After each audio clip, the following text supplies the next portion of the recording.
Hey there, We Can't Wrestle podcast listeners. If you haven't noticed, we have switched our server to Anchor. If you haven't heard about Anchor, it's the easiest way to make a podcast. Let me explain. First of all, it's free. There are creation tools that allow you to record and edit your podcast right from your phone or your computer. Anchor will distribute your podcast for you so it can be heard on Spotify, Apple, and many, many more. You can make money from your podcast with no minimum listenership, and it's everything you need to make a podcast all in one place. So go ahead, download the free Anchor app or go to anchor.fm to get started. Highly recommended by me and everybody else here at the We Can't Wrestle podcast. The We Can't Wrestle podcast. The King listens to it. WWE Hall of Famer Jerry the King Lawler. And you better listen to it too. My friend Nate and the We Can't Wrestle podcast.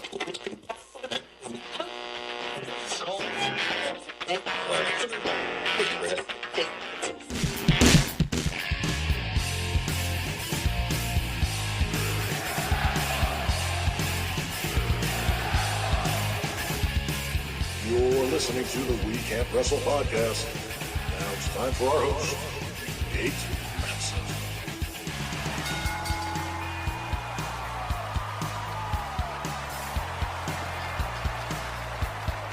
Hello, wrestling fans, and welcome to episode 135 of the We Can't Wrestle podcast. Nate Maxon, your host, here with you, along with Mr. Archie Mitchell. What's up? Aaron Maxon.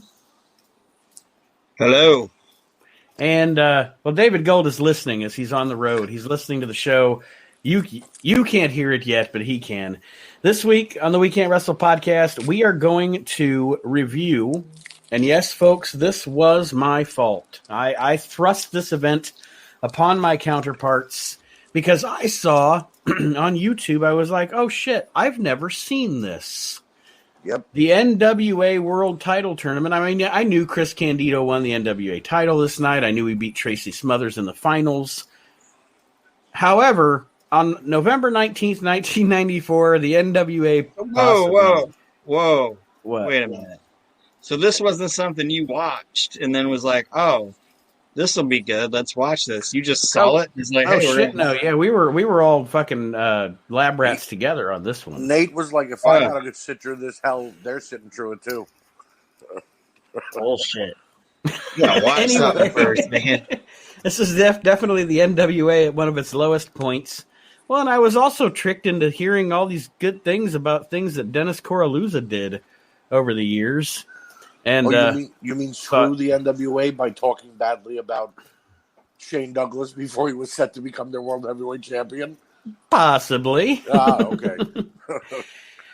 But yes, we are reviewing. It is Cherry Hill, New Jersey, November 19th, 1994, the NWA World Title Tournament event. And before we get to that, though, I'm springing this question on my co-host, just like I sprung this event on them, because I was thinking about this earlier today as my wife and I were driving home from dinner. And some music was on the radio. And so we're all kind of from the same generation, you know. Yes. And the way I always look at, now, granted, yes, my musical tastes go from Johnny Cash to Tool to Snoop Dogg.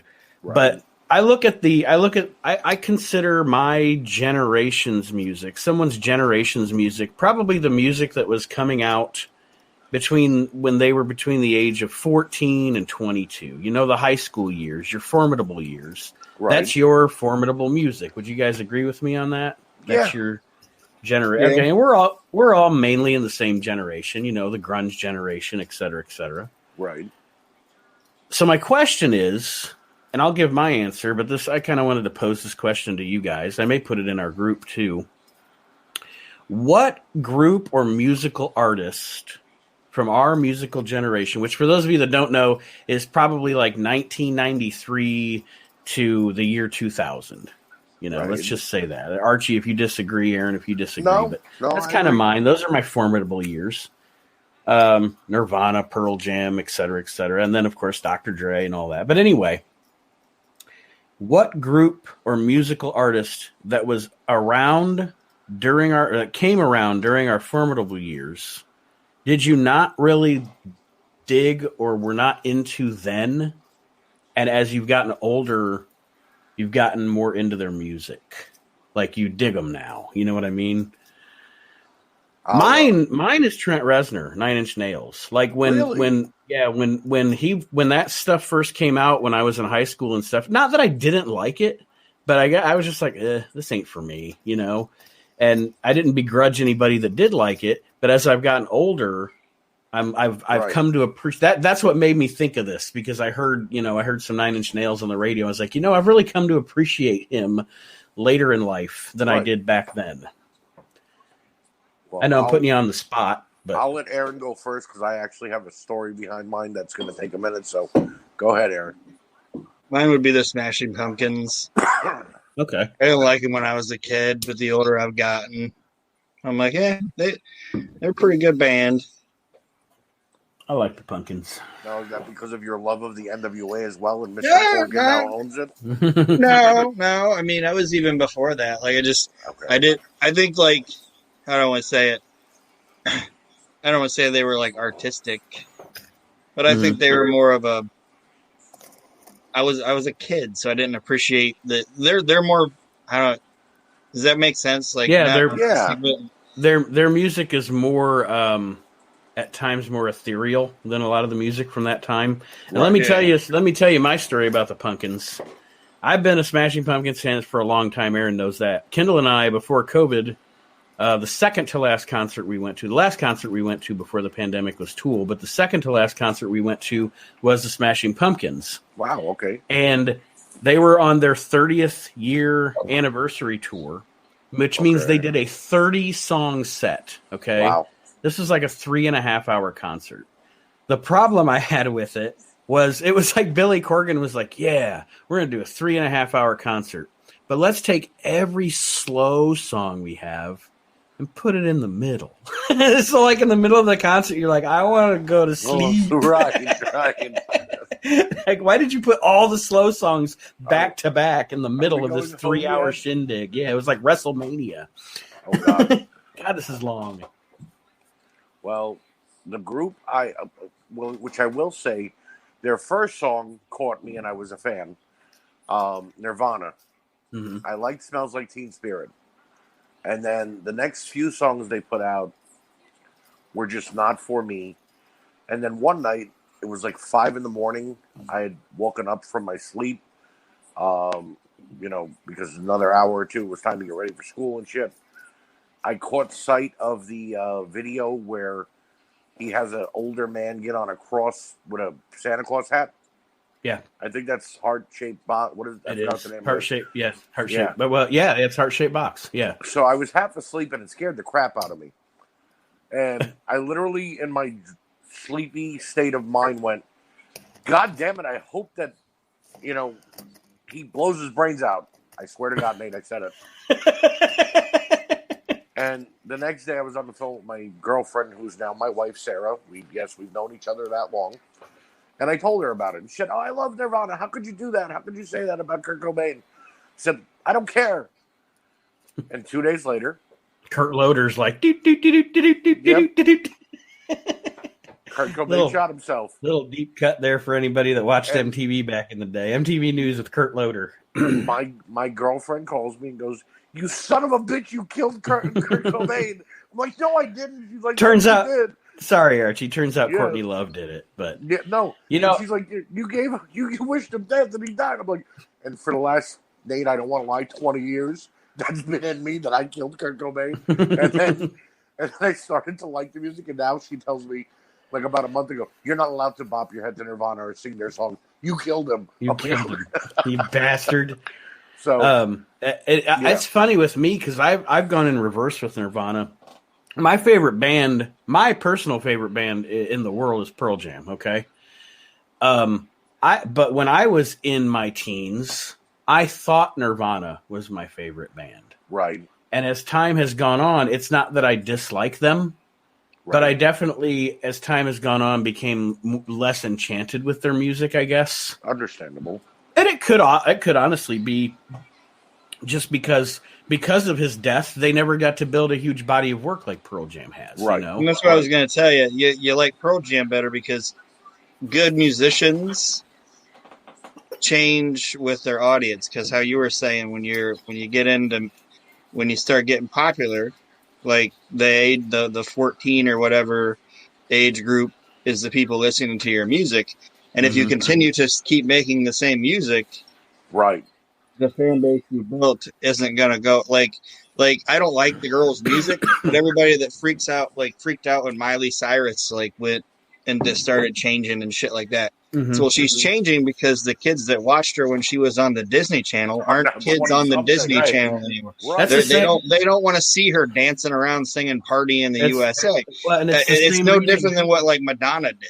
Okay, which I don't like Madonna, but that's what I'm saying. I think you'd have and I'm not saying that Nirvana's a better band than Pearl Jam, but I don't think it's that they don't have a big body of work. I just think because if he would have shot himself, they wouldn't have just been doing grunge music in 2021. Well, they would have evolved. That's something he always fought against. So I've listened to interviews with Kurt Cobain that he didn't want to have to change. So he might have stayed grunge. You never know. He might have been the only one who stayed true to his original work and didn't try to grow up, That's why I always piss back at guys that diss Metallica. Right. Because Metallica, they're always like, there's I saw a meme the other day. It was funny, but it showed James Hetfield at a metal detector, and it said no metal detected for 25 years or whatever. 1993, yeah. Yeah, but okay, that's funny and everything. But like Aaron was saying, okay, and I'm going to use an example. Good musicians evolve as they get older. Yes. And Metallica evolved as a band. I actually enjoy Loaded and Reloaded, and I enjoy the later albums. I think that as a band, they grew, they changed their music. The one I'll compare it to is, I personally think, past maybe the late 90s, Aerosmith's pathetic. Their music never changed, and Steven Tyler's 75 years old, and he's still out there in those. Well, and he's still out there in those spandex with his fucking Ultimate Warrior things on his arms, and it's pathetic. He's pathetic. He looks like the mom from Sons of Anarchy. He does. He does. Or that meme that says, "Look, it's the cool aunt that buys you booze." Because he's But do you guys see what I'm saying, though? Yeah, I see Steven Tyler and Aerosmith now. I'm like, Jesus, they never evolved. No. They never evolved. They're the same band they were in 1976. Right. But they're still all fucking, but the only difference is they're fucking old and gross looking now, Right. Anyway, no. I hope what I said made sense there. No, I agree with you.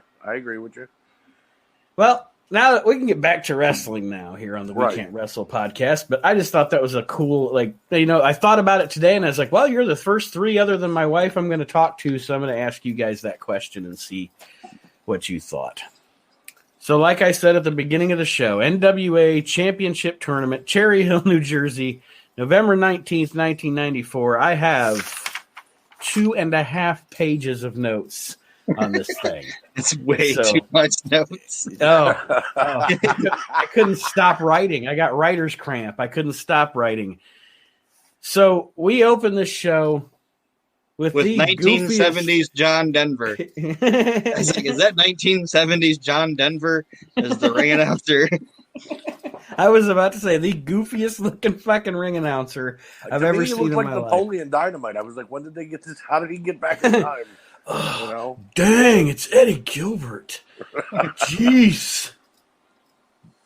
Yeah, it's just the minute I put it on, and I, like you said, the announcer looked funny and everything, and I'm like, damn, was this how bad '94 looked? You know what I mean? The people, the arena they were in. I know. No, it was just this place. It was right. It wasn't like, damn, I don't remember looking that bad in '94.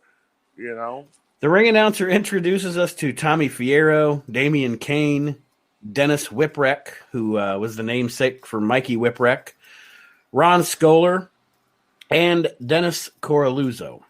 Yes. And I know, I always heard Dennis Coralluzzo did do some good things in the Northeast in the 90s as far as promoting wrestling. He kind of helped keep it alive. Him and but other than Heyman, but Coralluzzo and Joel Goodhart, they both did good things for East Coast wrestling in the 90s. But after this, Coraluzza talks about the fundraiser people, which I didn't obviously write any of those names down. Yeah, this was just a massive circle jerk. It was a long-winded speech that maybe he didn't need to give right then and there. He could have done it after the show. And he's like, he just stopped short of going, and these are the mobsters that have helped fund tonight's event. Right. You know, It's not the fact that they did it; it's the fact that they put it on the tape. Right. True. Yeah. He was even like, and don't forget Marco's Pizza or whatever, talking about the food over in the corner.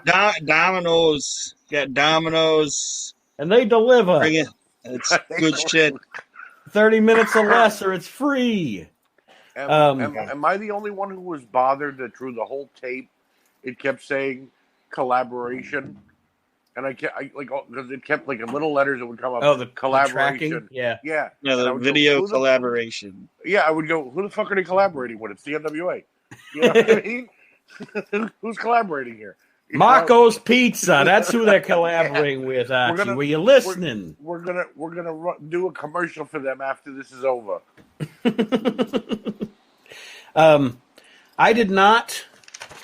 Actually, early in my notes here, it says, I don't know who these announcers are. I don't know their names. I didn't know their names until the end of the show. Okay. Because I didn't ever hear them say their names. Right. Tommy Nori and the Professor are our shitty announce team on this show, folks. These guys are fucking terrible. Hold. I never heard them call him the Professor. I heard Tommy Nori.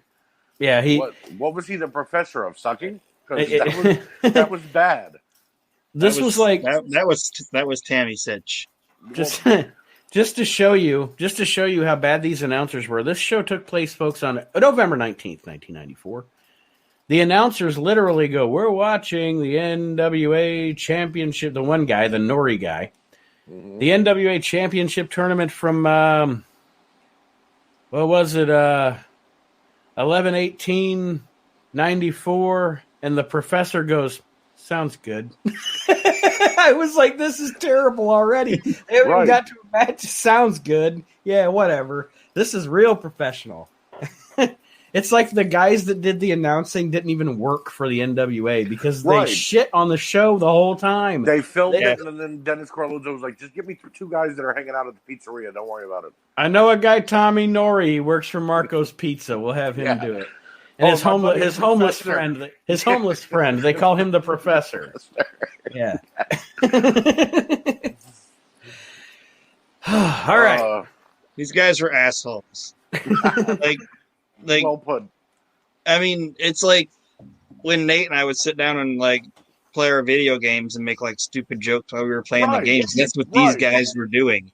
And it's not wrong to sit there and make fun of something if it's bad, but if you're being paid to commentate, like I guarantee there's wrestlers on this show that if known that was going to be the commentary that was included on it, wouldn't even been involved. Yes, definitely. If you're getting paid to put over the product, you put it over no matter how shitty it is. Maybe Jim Ross, Tony Schiavone. Jim Ross and Tony Schiavone right now. Corey Graves. Maybe they weren't being paid. Corey Graves. Well, no, Michael Cole. Hold on.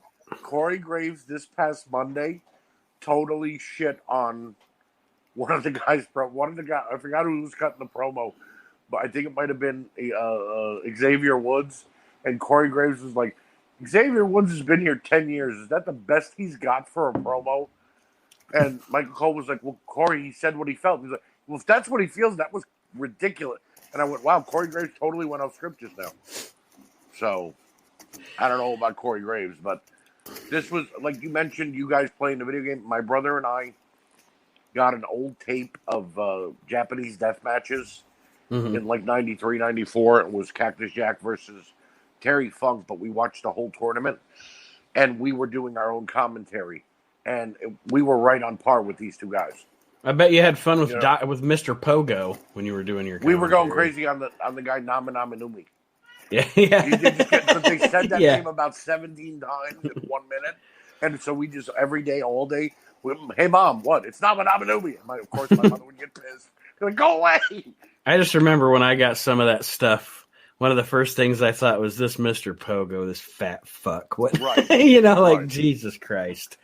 He was awful. All right, the first match of this tournament is Devin Storm against the late great at this point, Tracy Smothers. The match wasn't bad. The commentary was terrible. The match wasn't bad in and of itself, Well, it was a good match, and they did the classic indie thing of having the first guy go out and make sure that he's established as the bad guy. Right. Mm-hmm. And then they bring Tracy out. If they would have brought Tracy out first, it would have been a horrible mistake because here comes this guy with a rebel flag and he's in fucking New Jersey. You know what I mean? Yeah. In 1993, they would would have come off as the heel. They would have booed him and cheered Devin Storm. So they had to make sure Devin Storm came out and said that he hated being in this dump hole of Cherry Hill. And at this point, Devin was making his way up and down the East Coast. So he was established as a not a star, but an up and comer. So they might have cheered him. You're right about that. Mm-hmm. Devin just keeps missing moonsaults in this match. Yeah, so I'm telling you, like this poor guy.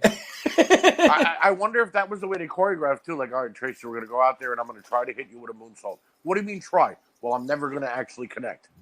That or Tracy just didn't want to take the moonsault. Right. And Tracy was like, "You ain't doing that to me, boy." I ain't a young pistol anymore. I don't know you, son. Smothers goes over in this match. And up next, it is Johnny Gunn, who we recently talked about on Reliving the Extreme because in late 1993, Johnny Gunn won the ECW tag titles with Tommy Dreamer and then no-showed that shit. But, thanks, Johnny. Thanks you. Sincerely, Johnny Gunn. Yeah. Didn't Shane Douglas take over as Johnny's replacement? Yeah, and then screw over Dreamer? Yeah, that was just actually last week's episode. Yeah. Well, I mean, I will say this. As much as bad as it was for Johnny not showing up, it did start the Douglas-Dreamer feud, which went on almost the entirety of ECW. So what you're saying... What you're saying is inadvertently Johnny Gunn actually did something good in the wrestling business. Right. He didn't mean to do it. He didn't mean to do it. He was just being an asshole. That's probably when the WWE signed him. And, I actually agreed with these announcers on this one because Johnny Gunn's got this manager thing with him. And the one announcer says, "Here comes Johnny Gunn," and whatever that is with him. I put it's the American Mystery because they never say his name. So it's just Johnny Gunn with the American Mystery. The American Why Mystery. Why does Johnny Gunn have this outlandish manager? I don't know. He's supposed to be a good guy, and he has like this outlandish manager. It was probably his bag guy. His guy drove him around. Oh, don't bring him out there with you. Why you got this outlandish manager? Folks, he's got this ridiculous it's an attempt at like an Apollo Creed type of outfit, I guess, like the Living in America outfit, but I don't think we ever even see the dude's face like the whole time. Like every time they get a shot of him, it's of his back. So I have no idea who he was, what he was, and the announcers there was no fucking purpose. No. Well, there may have been a purpose, but they never explained it on the tape, so we don't know. Mm-hmm. You know what I mean? We don't know who this guy was. Maybe if the announcers had some backstory or information, we might have been able to put two and two together. But as Aaron said, it was just an outlandish manager that came in out of nowhere and was never seen again through all of Johnny Gunn's career. Maybe wouldn't have even seen him again on this night if Johnny Gunn won. Right. The commentators are dogging the ring announcer at this point. Like we're not even a half hour into this show and it's off the rails. I am a fan of Eddie Gilbert. As am I. But why did Eddie Gilbert do a steers and queers joke in Jersey? That's a joke you do in Texas. Right. That's how you get heat in Texas, not in Cherry Hill. You know what I mean? The other part is like they make fun of the fact that Eddie comes out and his music doesn't start till he gets in the ring. They're like, "Oh, now his music hit." Yes, they point that out. They love dogging their own product, apparently. Yeah. And they said that Eddie Gilbert They say Eddie is freshly back from no showing in Puerto Rico. Oh shit! You catch that? I didn't even catch that. Yeah, He's right. I said, He's "Oh, right. Eddie is freshly actually back from no showing in Puerto Rico." That's actually really funny. What I'm saying is, what these guys are saying is funny. Like they're funny because they're making fun, but it's like you don't do that. They're almost like it's almost like they're Mystery Science Theater 3000 again. Or they're like us. They're like us. Just watching the show and reviewing it. Yeah. Right. So it's possible the NWA never hired these guys. It's possible that just they say they work for they're that company. They're the guys that run that what was it, Off the Top Rope Productions or whatever. Right. They're the guys that run this. Like they produced the video for the NWA. Dennis. May have never have known that was them doing commentary or. So then when Dennis got this thing, it was probably just like, well, here it is, and he already paid for it. He couldn't afford to go back and edit these guys out of it. All he got to take home after this show was a copy of this tape and the leftover Marco's Pizza. Yep. Yep. So I wrote down my note here. The fight goes into the crowd, but I can't see it. Oh, okay. My notes are, from what I could tell, from what I could see, it was terrible. Like, this was bad. Mm-hmm. And the crowd was looking around, not at Gilbert and Gunn, but like if another fight broke out between crowd members. I kept saying, like, is something going on that I'm not aware of in this? And the other, And this match started the trend of the guy operating the hard cam. Nobody explained to him what a fucking hard cam is. Right. He kept zooming and panning, and it's like, that's not your job. Your job is to stand there and make sure that thing's still and doesn't get fucking knocked over. That is your job. And stays in focus. You're the hard cam. I'm watching this. You're making me ill. You're giving me motion sickness. Right. Yeah. Like when Paulie only had one camera, like when ECW, if they only had the hard cam, they shot the entire fucking show at that angle. They didn't zoom in. They didn't do all that shit because it's distracting and it's annoying. And that's why you have a hard cam, so you don't have to show people doing those things. And that's why Paulie was genius. Yep. Saying, okay, for this show we only have the hard cam, but we can also have a fan cam. Right. So that, we talk about the genius of Paul Heyman on Reliving the Extreme all the time. You see it. The guy's a fucking genius. Anyway, I don't want to get off on a thing. People can say not a good guy, not good with money. Okay, let's not, but a fucking genius. All right. So I think Eddie Gilbert won this match with his feet on the ropes. It was shot so terribly and commentated so terribly, I don't know for sure. But Eddie Gilbert goes over Johnny Gunn, rightfully so. Mark Curtis makes his first appearance of the show, Mr. Brian Hildebrand. And our next match is a good match. Yes. Possibly the best match of the night. Chris Candido against Al Snow. My first note, at this time in her life, Tammy was all the way live. Yeah, I put in my notes that this pre-Tammy is the hottest Tammy, and nobody can change my mind. Oh, no, I agree. Pre-WWE Tammy was definitely much better looking. WWE Tammy was hot. Oof. Oh, no. But and the Smoking Guns get up? Give me a break. Oh, yeah. But I like this Tammy the most. I'm going to Tamara Murphy, right? Tamara Murphy Fitch, I think. She was still Fitch. Yeah. I have it later on in my notes because she actually does a promo, but I want to bring it up now just because we're talking about her. Another thing about her, my favorite female promo in wrestling is Sherry, obviously. Sherry, hands down. Oh, Sherry. definitely. Sherry's it. Sherry's my favorite female performer.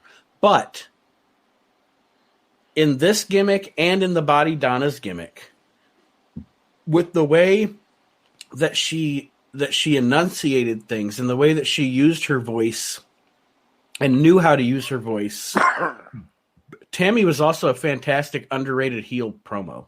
Oh, yes. Like to get heat with the crowd and everything, because she talked in that condescending, bitchy. I mean, She had it you can watch her and tell why Jim Cornette thought she was amazing. Oh yeah, because it's what a good fucking heel. Anyway, and she was perfect with Chris. Yes, the fact that they moved her away from Chris made no sense in the WWF. They worked together perfectly well.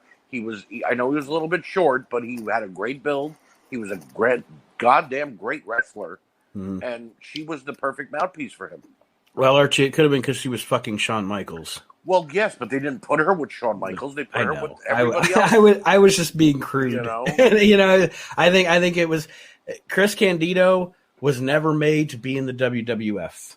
And I'm not dissing Chris Candido. No, I love Chris Candido. But Chris Candido, the minute he walked in the door of the WWF, the first thing Vince McMahon noticed about Chris Candido was Tammy. And how small he was. Just the same way. I mean, let's be honest, the same way it was with Mark Marrow and Sable. Yes. I mean, Vince said, "I like that Tammy. She can bring that little Chris Candido with her too." And I mean, he was just. It's sad, but I mean, I think I'm right. He was never going to. The difference in those two couples is Sable actually left Mark Marrow because she believed the hype Vince fed her. Yeah. Tammy and Chris stayed together until Chris passed away. Mm-hmm. So. Oh, the other big difference between those two couples is that one of the couples, both of them were talented. And in the other couple, neither one of them were any good. Right. And now one of them is Mrs. Brock Lesnar. Jim Cornette calls her the female Ultimate Warrior. Oh, big time. Yeah. Big time. She got hired for her looks. She had no fucking talent. He does not ever. You would never hear Jim Cornette say a nice thing about Sable. But anyway, back to this deal. I know I got us off track. My other Al and Chris worked great together. Yes. Other than this being the best match on the card, this is something that Archie probably didn't catch, but I know Aaron probably did. Aaron and I live 30 miles from Lima, Ohio, where Al Snow is from. Right. Anybody that's not from here mispronounces it. It makes me mad. Me too. The ring announcer said from Lima, Ohio, and we hate that around here. It's Lima in Peru. In the United States, it is Lima. Lima, right? So yeah, but yeah, that's all I had down on here was that, and then it was the best match of the night. You guys have anything else on this one? Chris and Al complemented each other perfectly. When Chris tried to take it to the air, Al was cutting Chris off, and vice versa. I saw both of these guys truly trade shot for shot, or defensive takeover. It was a perfectly well thought out match, and I don't know why the whole tournament wasn't booked like this. You know what I mean? I understand only one person could shine, but you could see right out of the gate, Chris Candido was the right choice to become NWA champion at this time. Yes. Oh, yeah. Oh, yeah. The next match is Jerry the King Lawler against the Dirty White Boy, Tony Anthony. Two guys I'm a big fan of. Lawler's one of my favorites of all time. Dirty White Boy, totally underrated.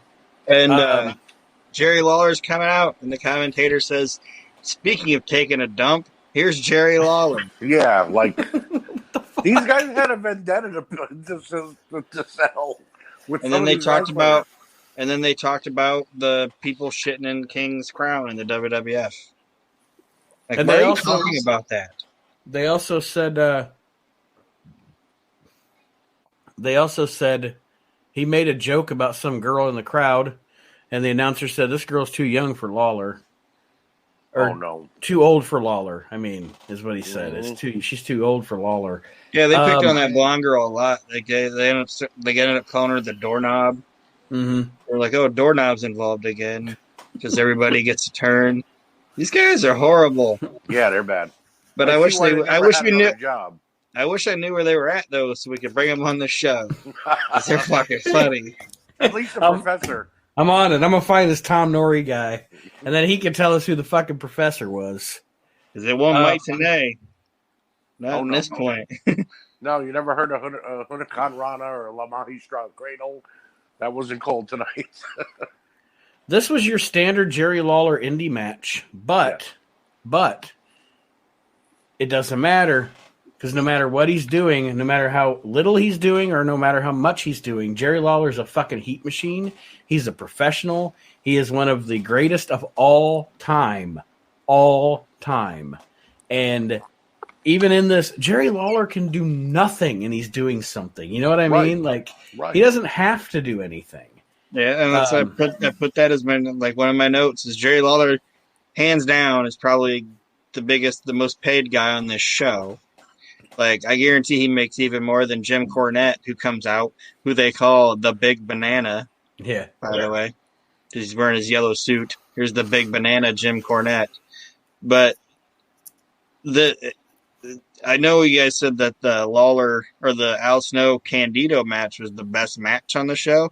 This was the entertaining thing on. This was like the most entertaining thing on the show. I agree. Both guys definitely played their parts and did whatever they could to get, the crowd up and cheering and but what I didn't like was the ending. I couldn't get over that, which I had no problem with Chris getting a bye in the next round, but I think there could have, why couldn't Tony Anthony go over? Was Lawler not looking to put somebody over, or what was? Well, he did. He won by DQ. He won by DQ.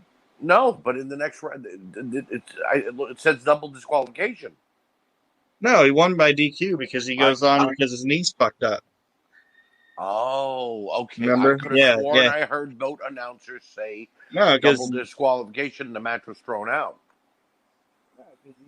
Anthony goes into the next round to fight Candido. Okay.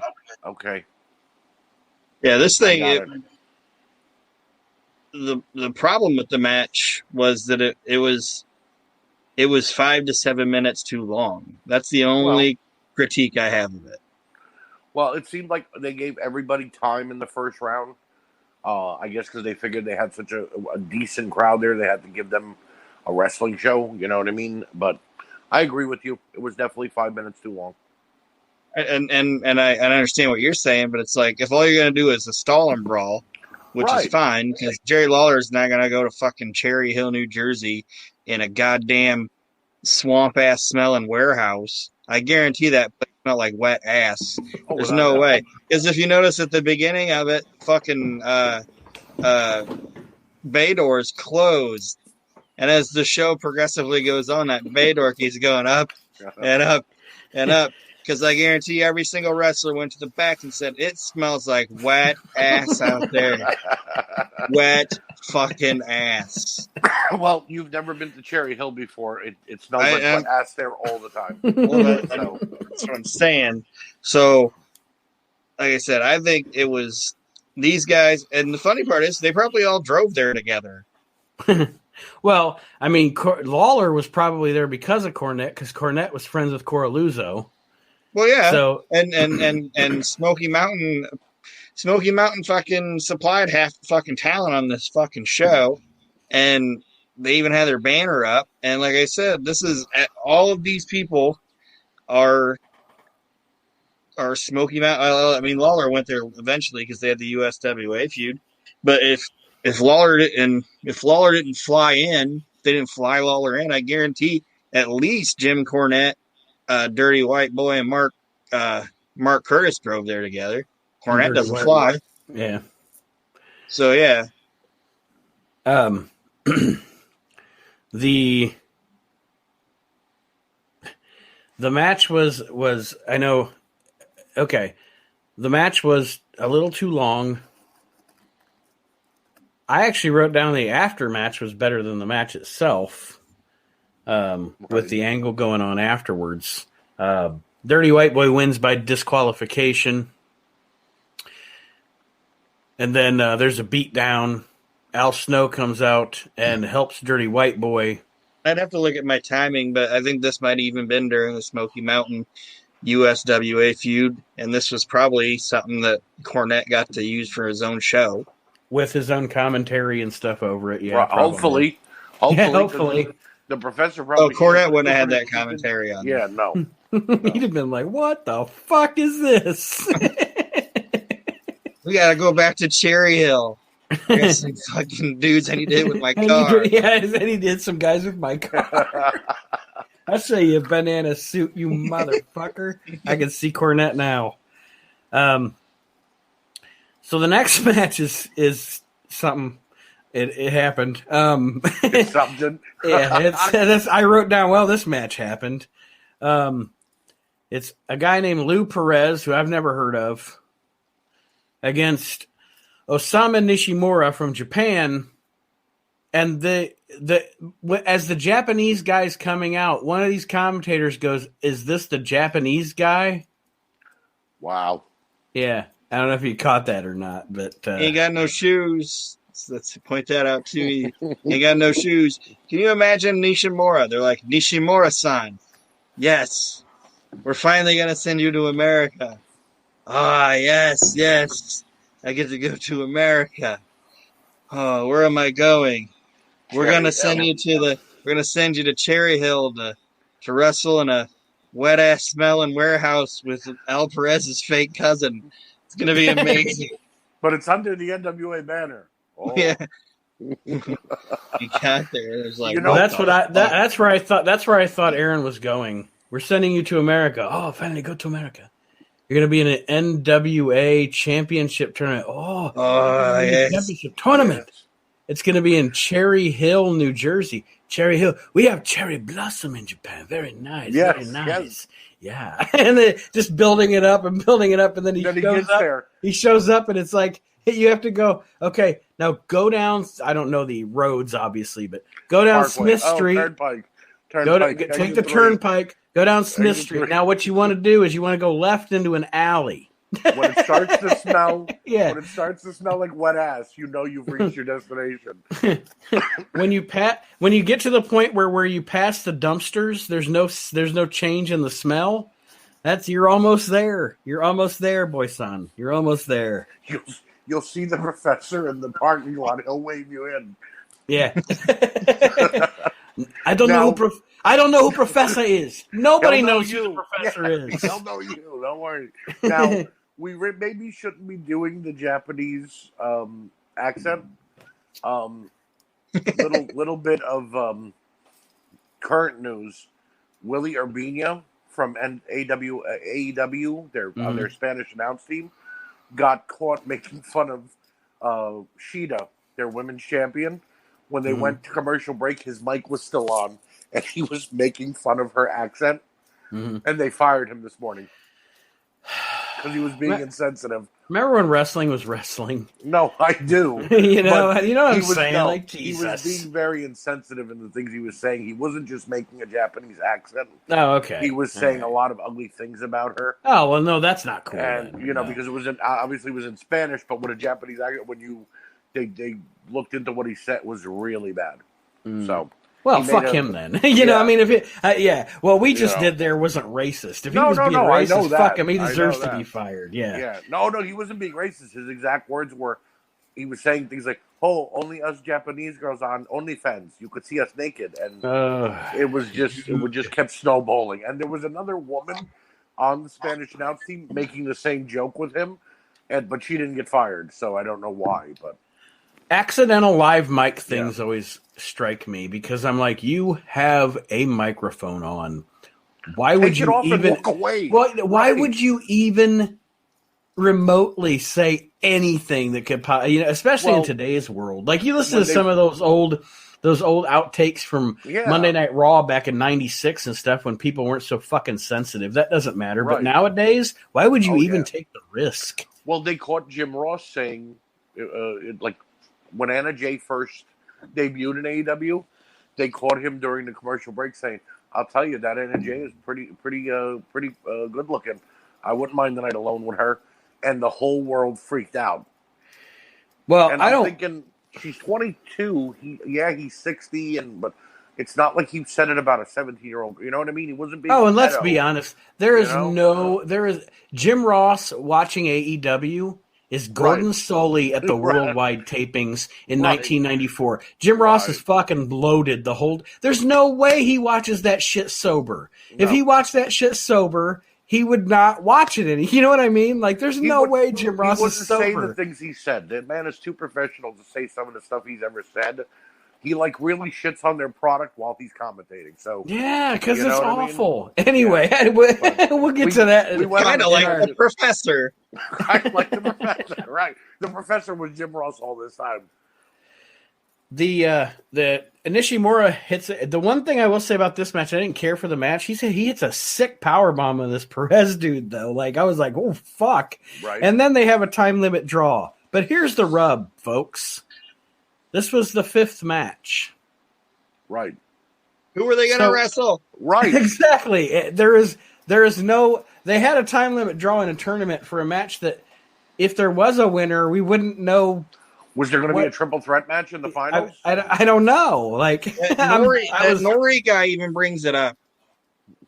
Like he was like the professor's like there's a time limit draw, and that Nori guy's like, well, who are they gonna fight in the next round if they won anyway? And then the guy was like, well, I think they were gonna be an alternate or something, and he was like, oh, that still doesn't make any sense. Right. Can you imagine? What was his Perez? What was his first name again? I forgot. Luke? Lou. And your winner and new NWA champion, Lou Perez. Lou the Lip Perez. And his manager, the professor. The professor revealed himself. He came out from behind the microphone. It was me, Carluzzo. It was me all along. Oh, I saw a really funny meme today. It said... It said at the top of it, it was like just like a black screen or a black thing. Or no, it wasn't black. It had a picture of Tony Khan, okay? Right. And it says, who is this Nick Khan? And then it shows the thing of Vince, like, it was me. Like, there is no Nick Khan, it's just Vince McMahon. But that guy, Aaron. What? Aaron's been on the show since the very beginning. Did I or did I not in 2017 say the WWE was getting themselves ready to be sold? I've been saying that for like 4 to 5 years, and they are making moves right now. I'm telling you guys, Vince McMahon is selling that company. He's probably selling it to NBC, and that's why that Nick Khan guy is there. And we keep getting off topic. I'm sorry. It's okay. Up next, for a show like this, we can get off topic. Up next, terrible match. Don't know who either of these guys are. The Inferno Kid against Mr. Motion. See, I didn't even know the guy's name was the Inferno Kid. I never even heard him say it. I just wrote Tony Rumble's guy versus Mr. Motion. What the fuck is going on? That is the only notes I have for that match. Yeah, it was bad. I left the room. I fast made forwarded. a sandwich. Yeah, I fast forwarded. It was only like 3 minutes, but it was 3 minutes of my life I got to keep. So, and that's what I didn't get. That wasn't a tournament match. That was just an extra throw-in. Yep. So, yeah, and that's the other part about this. Oh, sorry. At the beginning of this match, they go, and at the beginning of this match is actually when Tony Nori or whatever brought up the fact that the time limit draw thing happened, because this match happens, and he thinks it's the next match in the tournament. Right. That's what I'm saying. It made no sense. I've heard of shows having non-tournament matches on them, but not when you only have six actual matches. You know, it made no sense. And it still would have led to a triple threat match in the finals, which didn't generally happen in the NWA. So I don't think they were leading towards that. You know, the next match is this is another one of the times where these terrible commentators made me laugh, actually, because this is a WWF challenge match at this show. We got Scotty Flamingo. I think he wrestles at this show as Scotty Flamingo, not Johnny Polo. They introduced him as Scotty Flamingo, also known as Johnny Polo. And then he's wrestling Doink. And they say, it's not Doink Born, it's not Doink Apollo. And then when the bell rings, that one guy cracked me up. Because he goes, Scotty Flamingo here against Doink the 18th. I fucking lost it. I was like, that's actually really funny. Yep. Doink the 18th. This Doink was actually the most in shape Doink I've ever seen. And he had a cute little afro. Yeah, Jufro Doink. But But yeah, this Doink was like in shape. Usually, like Doink is kind of chunky, you know. Like Matt Bourne wasn't a muscle guy. Yeah. Steve Lambardi wasn't a muscle guy. Right. Ray Apollo wasn't a muscle guy. And the funny part is, I just said those three guys' names, and Doink was always on a very talented wrestler. Right. Yeah. In the WWF, at least. Yeah. It's like we have Doink Bourne, Doink Apollo. This here tonight, ladies and gentlemen, Doink Warlord taking on Scotty Flamingo. Brooklyn Doink. What? Brooklyn Doink? Brooklyn Doink. Fuck off. Chad Austin's buddy Doink. Yeah. Chad Austin's buddy Doink. One of Chad Austin's buddies has a Doink suit that he takes and wrestles as himself and then as Doink. Or did. All right, this match was quick. Who won? Scotty won, didn't he? I don't even have the finish written down. I just put it was quick and painless. Scotty won. And I think this might actually be one of the last times he was Scotty Flamingo. Right, because in about a year and a half, he becomes Raven. He goes, let me see, this is November. I think he shows up in ECW in April of 95? Yeah. I thought it was a little earlier. I thought it was earlier than that. It might have been. It might have been. I could be wrong. But it's definitely early 95. But it's about a year from this, 8, 9 months.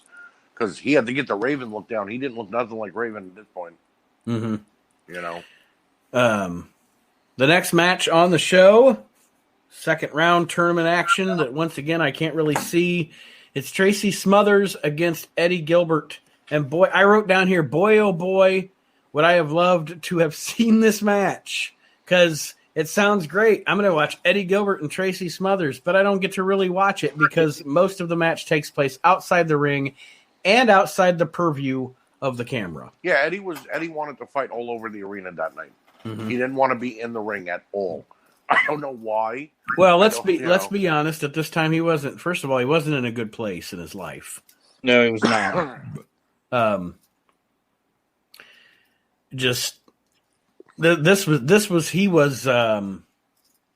He was at the point of spiraling out of control at this point. Right, I know that. You can tell just with the way he got in the ring. But I know I can see what you're saying too, Archie. Like you're right. He essentially wanted to do Puerto Rico and Cherry Hill. Right. Is what he wanted to do. Without this is November and he's dead in February. Right. Mm-hmm. He wanted to do Puerto Rico and Cherry Hill without enough cameras, essentially. Right. And then I wrote down, I think it's because the camera was out of focus. I put this match had an unclear finish, literally.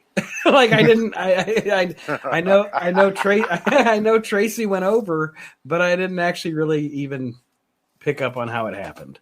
I'm going to say something here, and maybe I'm wrong, but I have to say it.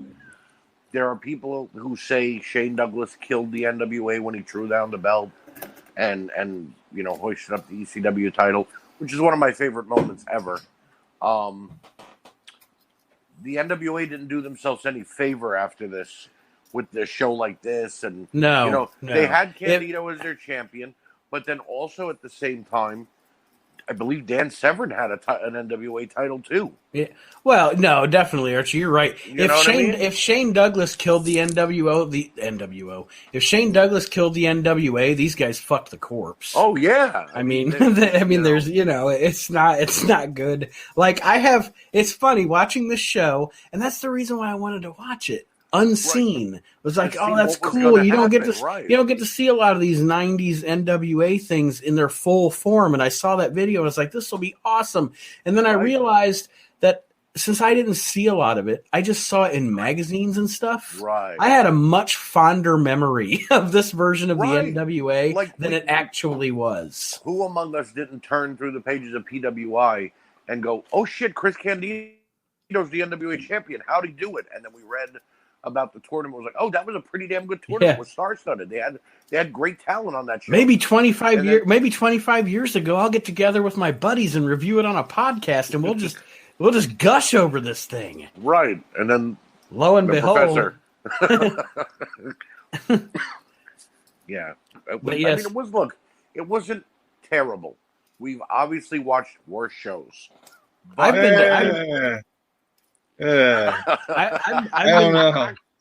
to indie shows and armories that were better than this. Yeah, this might be the worst show we've ever had to sit through and watch.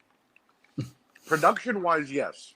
Commentary, everything. Well, no, there was the tournaments look like shit.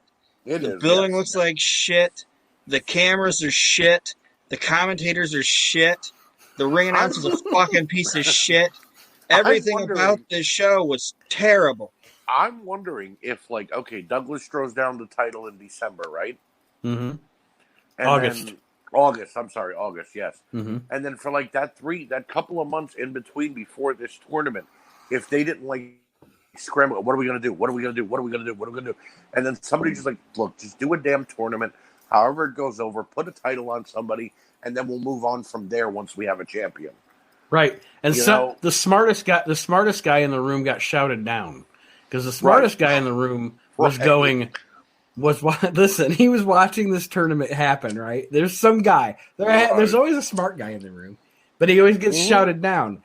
There was a guy amongst this cackle of fucks, all right, that was watching the show. Hold on. I'm cracking myself up here. And he's going, all right, we got a champ. We did a tournament. But let's just make sure nobody other than the people in Cherry Hill ever see it. Yeah. Right. Give me that tape. Give me that tape. Give me that tape. Or he was probably like, look, we tried. We got a damn good champion. Failed. We move on. Right. We tried. We failed. Smashed the tape. And we're gonna do something else. This never happened. You can even still say Chris Candido won a tournament and became the NWA champion. If we can give Pat Patterson the Intercontinental title, why can't Chris Candido be the NWA champion? Like we need to pretend like this never happened. We're gonna pay the fans to say I wasn't there. Like hush money. It's funny.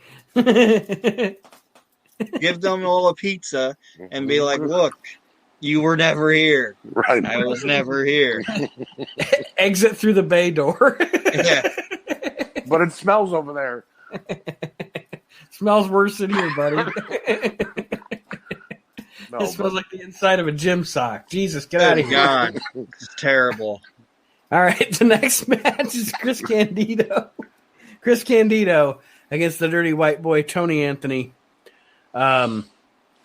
Pretty basic match here. Well, they didn't do it. It was what it was because they were selling the knee thing. So it's not like they were going to go out there and have a knockdown, drag out match, which they were very capable of doing. Absolutely. Candido wins this one with the pull of the tights. Which the next match. Yeah. The next match. This is where I got mad. All right. Well, I'll let you roll then. We got Rock and Roll Express versus the Gangstas at Smoky Mountain Tag Team Championship. This is when I got mad. Which on paper sounds like a fantastic match. Oh, and the match was good.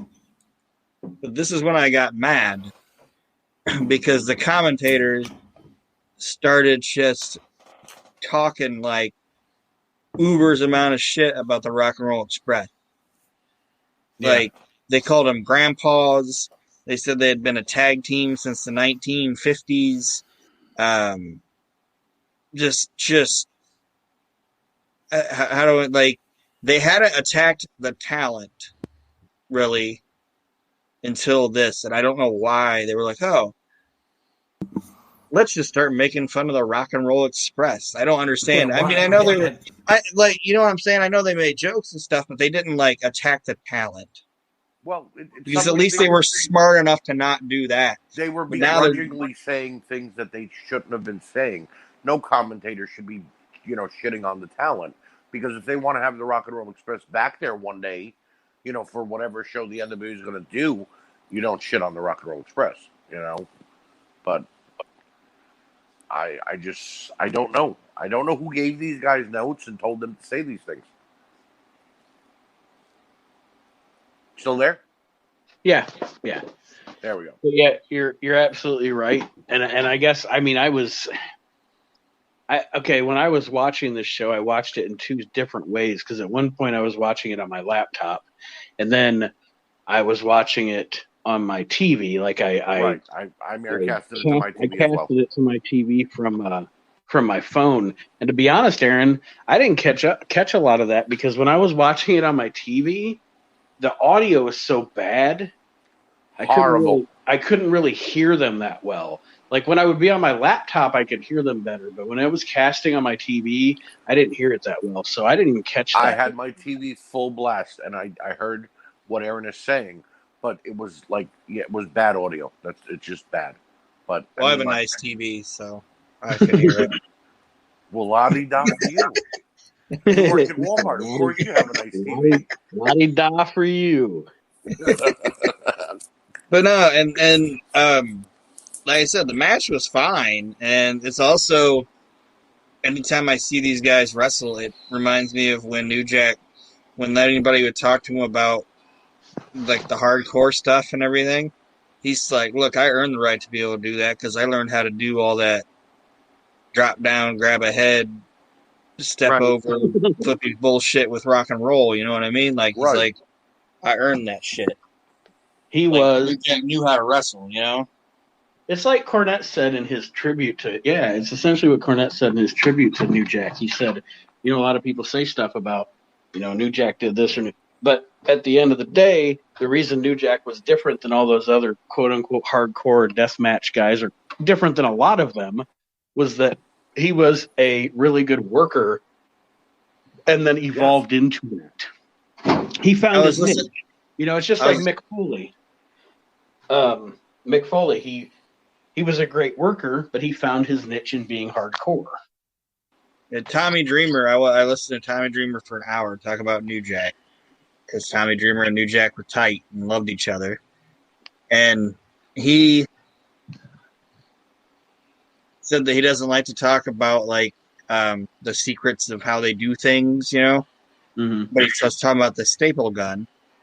Because he said that he brought Jack into like a House of Hardcore thing, and they were going to do a deal, and Jack would always check the staple gun. He'd shoot it, hit it up against the wall, make sure there's nothing in there. And he said he was doing this, and he went to show the guy, hey, and then I'm going to staple you. And the guy was like, really? And he goes, yeah, nothing happens. And he did it, and there was one in the chamber. Oh, God. And the guy was like, fuck. And all this shit. And New Jack was like, oh, man, you're selling it so good. It's like, I'm not selling it. You stapled my arm. And New Jack was like, I've never done that before in my life. I'm so sorry. And he's like, they were all laughing because, it's like, I've been stapling people for 25 years and I've never done it. And the first time I actually stapled somebody, it was in the back showing somebody, oh, it doesn't even hurt. And he said, and that's what New Jack was talking to him about, was talking about how all these guys are stupid. He's like, Tommy, we work the world, man. They thought we were doing all this shit to each other and we weren't doing nothing. And he was like, Tommy was like, I never like to explain how the sausages are made or whatever. But you know what he would do? When he'd hit the staple gun and there'd be the dollar would be stuck on the guy or whatever. Mm-hmm. He always had gum in his mouth. And he'd put the gum in the guy's hair, and then he'd hit just with an empty staple gun, and then he'd just basically gum the money to the guy's head. Wow. Because if you're a wrestler, would you rather have to get some gum out of your hair, or have to get a staple out of your or dig a staple out of your fucking head? And Jack's like, we work the world, man, and now these guys are stapling each other in the dicks and shit. Right. What the fuck? And there's your difference, folks. There's your difference. Right there. Sleight of hand works very well, as opposed to, I'm going to go through these light tubes and try not to die. Yes, absolutely. And, there's a lot to be said for that. We talked about New Jack's passing on the Reliving the Extreme show. We didn't really address it here, but I mentioned on there one of the great promos of all time. Without a doubt. Whether it was Smoky Mountain or ECW, New Jack knew how to deliver a promo and get the crowd to go, oof. Yeah. you know. And then when he turned face and he was delivering promos, they were behind him the whole way.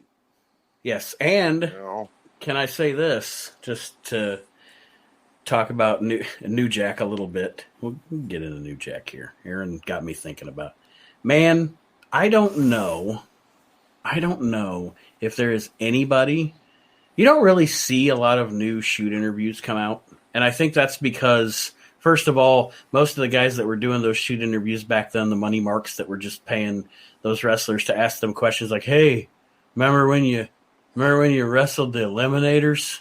Stupid, not probing questions, just Chris Farley. Bunch of yes, that's perfect. That's a perfect analogy. Remember when you were the Beatles? Hey, remember that was cool. Hey, you remember when you died? That's a perfect analogy, Archie. Remember when you died? I love that. Remember when you died? That was a hoax, right?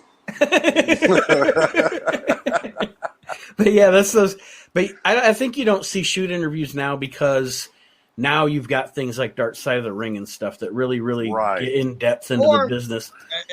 And everybody's got I'm not saying it like some people podcast, are, but everybody's got a podcast. Why are they going to go on somebody else's shit and tell their story when they can tell their story on their podcast? Some mark in a hotel room. But also, though, with a shoot interview, it would be much different than it was a few years ago because now guys have a lot of axes to grind against each other. You know, if I say it on my podcast and I say something bad about somebody, they're going to come to me directly. But like if Ric Flair were to shoot on Shane Douglas the way he did like 6-7 years ago and say, well, Shane Douglas works at Walmart now. Shane Douglas would first go after the guy who did the shoot interview and then after Ric Flair. Yeah. And then the other thing is, too, a lot of the guys have already done multiple shoot interviews, okay? Right. And it's like kind of like what Cornette talks about now.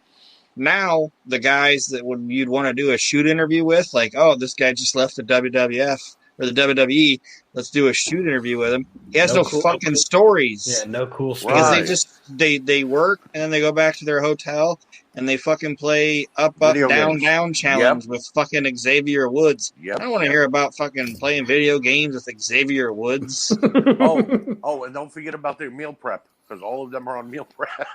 None of them are allowed to do anything because there's fucking cameras all over. The last cowboy, and people are going to tell me I'm stupid or crazy or whatever, but the last cowboy was John Cena. Yep. He was the last one. Yeah. Oh, yeah. Yep. That's he was the last one that you hear any of the old guys saying, that dude would go to the fucking bar with me and beer me the entire time and fucking sing karaoke and take the bet to pick the fattest girl up and take her home, you know, like shit like that. Like John Cena's the last. Yeah. But what I was saying was New Jack, not only one of my favorite promos ever, he might be my favorite shoots to watch. My two favorite shoot interview guys to watch are New Jack and Raven. Mine's Honky Tonk Man. I love Honky Tonk Man too, but New Jack because it's entertaining and Raven because of his mind. New Jack tells you a story. Like, see, that's why I like Cornette too. You get glued to the screen and you want to watch for 45 minutes to an hour them tell you this story. Even though they go in a roundabout way, like we do. They get off the tracks, they go and they, Raven, though, gives you such a genius answer. Yeah, that's and that's what I was saying. That's why Scott Levy, I like to watch his shoot interviews because of his mind. Like, if it wasn't for his demons and stuff and his not wanting to, he was running a company. Well, and him not wanting to play politics, which I respect, I guess. Right. He could have been right up there with Heyman and shit as one of the great creative minds. In the business. He's so smart. Like even the shoot interviews where he appears to be fucked up, you can just watch him talk about wrestling and know that it is through and through. He is a pro wrestling guy. He understands the business. Like Aaron and I have talked about before. I never realized it till Scott Levy said it. There's only 7 stories in pro wrestling. Right. There's only 7 stories and you can 3 tell. of them intertwine. Yeah, it's just a matter of how you tell them. It's just a matter of the players and how you tell the story. Yep. But there's only 7 stories. Exactly. Except now when it's sports entertainment and there's zombies. But right. Or big giants who don't do anything but sit on the corner. The Rock and Roll go over in this match that we didn't discuss by disqualification. And we have the main event now. Chris Candido, Tracy Smothers for the vacant NWA Championship. It was a good match. This is where I wrote down the Tammy promo. I love her promos. I love her voice. And like I said, she was all the way live on this night and for most of the early 90s. There's a guy. Did you guys notice the guy that was trying to start a Candido sucks chant, but he had no rhythm? So nobody picked up on it. He was like, Candido sucks. Candido sucks. Yeah, I was like, this guy's trying to start a chant, but he has no rhythm, so nobody's chanting with him. Like, he sucks. That guy sucks. Whoever that guy was, he sucks. This match was good. It was a good match to end a shitty show. It was. Chris and Tracy, when they were out there, put on a great show the whole way. They didn't let their surroundings or the crowd get to them in any way. Like you might see a wrestler, just blow it up. Like, the hell with it. I can give a shitty performance and no one's going to care. Mm-hmm. You know what I mean? Same with Tony Anthony. Same with Jerry Lawler. And God rest his soul, Eddie Gilbert tried his best, as you guys said. But he just, like you mentioned, Nate, wanted to do Puerto Rico or an ECW-style match in the middle of Cherry Hill, New Jersey for the NWA title. Without the proper cameras, I'm just saying. Without the proper, if they had 2 more cameras, it would have been much better. But this ending the show was so much better than anything else they could have put together, because seeing Chris Candido and knowing how hard he worked on the indies to get to this point, it was a great feel-good moment. Although he was a heel, it still made me feel like this is what should have happened. Mm-hmm. But I do find it ironic. And maybe I'm noticing that it doesn't happen for a few more years. Douglas got the title, threw it down. The next champion is Chris Candido. 2 Triple Threat members. Mm-hmm. Because later on in time, Candido and Douglas are in the Triple Threat together. So I wonder if Douglas is like, so you actually held the NWA title? And Candido was like, yeah, why? What'd you do, throw it down? What? Why would you get something like that and just throw it away? Right. What are you, an idiot? Because of Dick Flair. Overall, the show is bad. Yeah, I'm just saying, the show was bad. They did one of them, either Nori or the Professor, when Candido put Tammy up on his shoulder, started doing the Macho Man impression. Did you catch that? Yeah. Not a very well thought out Macho Man impression, but no. It was passable. It was more like the Nacho Man. Right. Thinking, yeah. So let's give our final thoughts here, guys. I mean, I just said it. It was bad, and we've said it was bad. I'm just trying to elaborate a little more here at the end. For a little more. If this was what they had to deal with, and they didn't have any more time, okay, fine.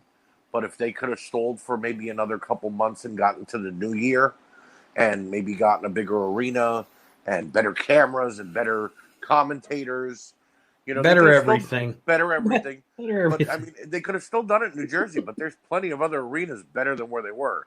But it is what it is. Candido held the title. He did represent the NWA proudly. In my opinion, though, it was crap. The show itself was crap. Aaron? This is the worst thing we've ever had to watch. I mean, I'm imploring our listeners, do not do what we ask you to do a lot. And, find the link. Watch it. Watch along with us. No, you'll enjoy it. It's so much better to watch it along with us. Don't watch the show. Right. Unless you're drunk and want to laugh. I almost flagged it on YouTube as offensive. Oh, that's funny. So before we do our sign off, just to give everybody a perspective who maybe is younger or wasn't a wrestling fan in the 90s, between Chris Candido winning the NWA Championship at this show, I wanted to run down for everybody between Chris Candido and when when Jerry Jarrett got the rights to the NWA title with Total Nonstop Action. While the NWA was running as essentially an indie fed, here were your champions. Chris Candido, this is November 19th, 1994, or 18th. Sounds good. After this, it is Dan Severn. He held it for like 4 years. Severn wore the title from February 24th, 1995 until March 14th, 1999, where he lost it in Japan to Nayo. I always have trouble with this guy's name. Naoya Ogawa. His name's too much. The next champion, September 25th, 99, Gary Steele. I know nothing about him. Ogawa wins the title back in October of 99. Then, does anybody, some of our listeners might not, you guys might. The next champion was, anybody remember the Colorado Kid, Mike Rapata? Yeah, he sucked. No, I do not. Yeah, he was actually one of those guys that if you looked at the magazines back in the late 90s, he was going to be one of those guys that went to the WWF or WCW and became a big thing. And he was Burt Prentice's boy. That didn't happen. Yeah. He's Burt Prentice's boy. Rapata won the title the 19th of September 2000. Sabu beat him on November 14th, 2000. Then he won the title. Yep, Sabu was the champion for a little over a month. Rapata beat him on December 22nd. And then Steve Carino won the title. Yep, that I remember. Hashimoto beat him, didn't he? Yep. Hashimoto beat him, and then Dan Severn beat Hashimoto. And then the title was vacated when the NWA or TNA acquired the NWA license, and Severn did not go to TNA. Severn didn't want to go to TNA, so TNA said, well, we're going to do the next best thing. Ken Shamrock. We're going to get Ken Shamrock. Who held the title, I think, for one whole taping. Because he won the title on the first show, and I think by episode 3 or 4, he lost it to Ron Killings. Mm-hmm. So. And then there you go. There it is. And then we start with the TNA history of the NWA title, which had some good champions. Raven, AJ, even Christian. Jarrett, Christian at that time. Even Jarrett was a respected when he first won it, not when he won it 18 more times every other week, but, Well, see, Jeff Jarrett's run in TNA, I liken to Jerry Lawler in Memphis or the Von Erichs in Dallas. Okay. It was still a territorial mindset, and hear me out. Jeff Jarrett was thinking, I'm the guy that I know is still going to be here tomorrow. And I agree with you. But, and yes, territorial wrestling, the Von Erichs were the best thing going in Texas. Right or wrong? The best thing. Most of the time. Right. Until they brought in Lance Von Erich. Well, I was going to say they were usually the best thing going until, you had Gino Hernandez or right. Or the Freebirds right. With Lawler, again, he was Memphis's favorite son. They liked to boo him or love to cheer him. So he was the best thing going in Memphis. Jarrett had these guys under contract. Big names. He brought in guys like Hall and Nash, Macho Man, which, I know he wasn't going to give the belt to Macho Man because he was only there for a couple of weeks. He brought in Jeff Hardy at one point. And, AJ Styles, Ron Killings, big names who never got the chance to have a title run in these other companies that they were a part of. Rhino came in, held the title for all of 2 weeks, and then they took it back from him and gave it back to Jarrett. You know, Monty Brown, who was a great up-and-comer. And I look at it, and I'm not shitting on AEW in any way. AEW has only been around for 2 years, and they've only had 3 champions. So it's understandable that not everybody has gotten the title yet, which is for the better. But with TNA, you were hot-shotting the title so much. Why didn't you give somebody a try other than Jarrett for a couple of months? Right. You know? So, and it was the NWA title. So I'm not saying Jarrett wasn't prestigious, but if you were going to play hot potato for the first year and a half that you were a company, then it shouldn't have been Jarrett 14 of those 20 times it changed hands. You know, but that's a story for another day. Before we end the show, of course, we have to plug things. And this week, I want to say, first of all, if you are a collector, action figures, etc., bodies, heads. This has gone morbid. Or did you just mean custom heads, Archie? Custom That's what heads. you meant, isn't it? Custom heads. I meant dead bodies. Well, no, you won't find any of those on World Championship Customs. Oh, But you will find okay. Mr. Archie Mitchell there. Join that group, World Championship Customs. Archie, I love that group. I do too. It gives us all a chance to be very artistic or expressional. Just recently, I had a gentleman ask me to make him a New Jack custom, and when I got done with it, I even made a damn staple gun. Now you have to now you have to add a piece of gum. Well, yeah. Now that I know that, but I didn't want to get rid of it anymore. I was like, damn, I want to keep this, and that's my problem. I make these things that people want to either buy or I'm giving away or whatever, and I look at them after I'm done with them like, damn, they came out too good. You know what I mean? But yeah, World Championship Customs, we're still growing. We're at 1,200 members. We got a gentleman who does custom-made shoes. Guys who do comic book characters and Batman and Superman. It's amazing the amount of creativity you see these people put into their work. So definitely, if you are a collector of anything, join World Championship Customs. Yes. And the Asylum. And the Nerd Closet. Yes. I was going to bring up the Virtual Asylum shows and the Asylum Wrestling podcast, which is a podcast version of those shows that I produce. And the virtual shows, and now that the COVID is over, we're pretty much seemingly dying down, and we're getting back to. I'm so excited for live music and live wrestling again. I can't even stand it. Yes, but, I am too. The Asylum is going on the road now. Also, July in Tennessee, October in Baltimore, where I will be there, as will David Gold, Nick Francis, and a lot of the Asylum members, and September the 18th in Philadelphia. At the 2300 Arena, right? Yes. Heroes of Wrestling. And I'm excited because that's the day before my birthday, so I'm going to go all out while I'm there.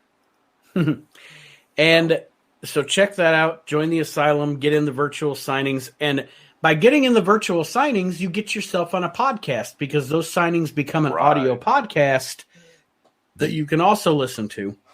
Of course, we've put it over a couple of times during this show. Reliving the Extreme, where Aaron, ECW's Chad Austin, and I are reliving the Extreme, ECW, week to week. And I can tell you it is confirmed that sometime within the next few weeks, we will have, I believe, the first podcast appearance ever of ECW and East Coast star Tommy Cairo. The Iron Man. On Reliving the Extreme. So I'm really excited about that. Tommy and I, he's on vacation right now, but we're going to hook up this next week to make sure that he's got all the technical specifics down, and it's going to be great. That show is awesome. I do encourage that you watch that. Watch it. Listen to it. Don't watch it. We're all sitting around in our pajama pants. But and also, last but not least, WrestleNet Radio. Yes. The numbers are actually much better than I thought they would be, and thank you to those that are listening. The numbers are better than I thought they would be just a month and a half in. And that is building as well. As a matter of fact, we always talk about our Facebook groups here. I have a Facebook page for WrestleNet Radio. I think coming up this week, we're going to start a Facebook group as well for WrestleNet Radio. So there's another group for you to be an admin I better in, be an Archie. admin in there. Yeah. I'm one away from 1,000, so I need one more group. But you can hear original shows on there, plus past episodes of Reliving the Extreme, the We Can't Wrestle podcast, and the Asylum Wrestling podcast, WrestleNet Radio 24/7, 365. It's in the Google Play Store, and the link is on any of our pages for you to open it in Safari on Apple, because I don't know. I don't know about Apple, whatever. But anyway, it is there. It is there for you to listen to 24/7, 365 days a year. Yes. WrestleNet Radio.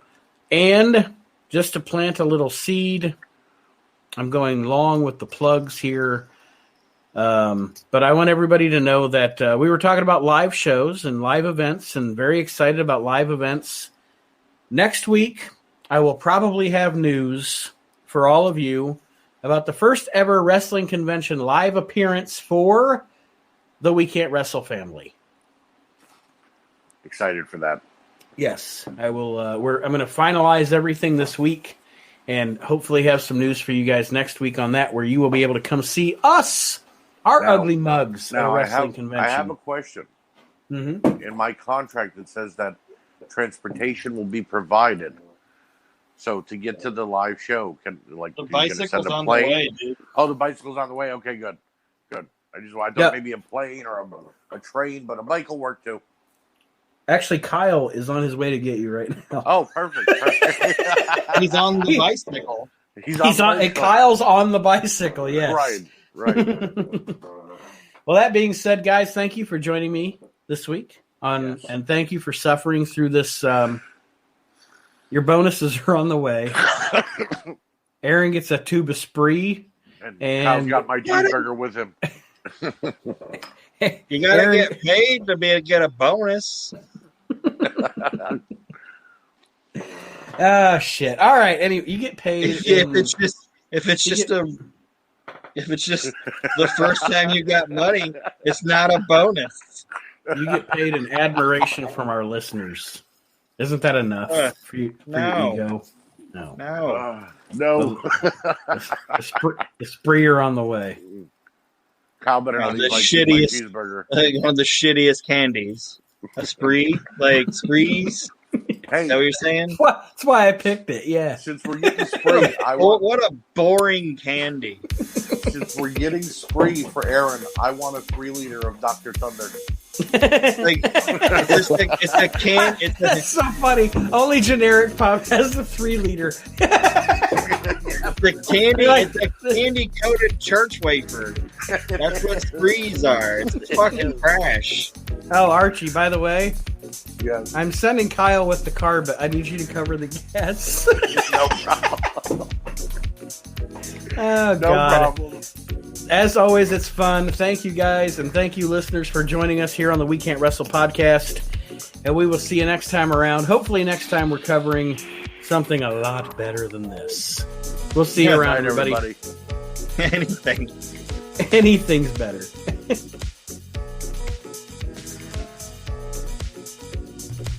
The We Can't Wrestle podcast is a production of Maxin' Out Media. All rights reserved.